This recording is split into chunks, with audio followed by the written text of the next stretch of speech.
আমি doctor Mohammad Tojammul Hossain, orthopaedic professor. আমি অর্থোপেডিকের চিকিৎসা করে থাকি।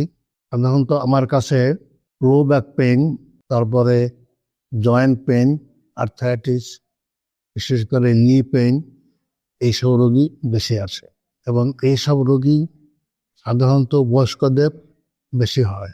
লো ব্যাক পেইন অনেক কারণ আছে। মেকানিক্যাল, চলাফেরা, ওঠা বসায় কোনো সমস্যা হলে এ রোগটা হয়। ক্ষয়জনিত কারণে হয়, বয়সজনিত কারণে হাড়ের ক্ষয় হয়।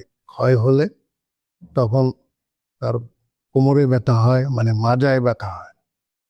এই রোগের জন্য যারা আসেন সাধারণত শীতকালে বেশি হয় এবং অন্যান্য সময় আঘাত পেলে এবং বয়সজনিত কারণে ক্ষয় হলে বেশি হয়।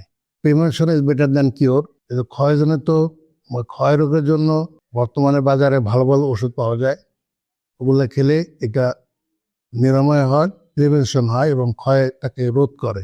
তবে তো অবশ্যই ডাক্তারের পরামর্শ মোতাবেক খাওয়া উচিত। আমি নিয়মিত সপ্তাহে একদিন ল্যাবেড নোয়াখালী ব্রাঞ্চে বসি, সকাল 10টা থেকে বিকেল 5টা পর্যন্ত।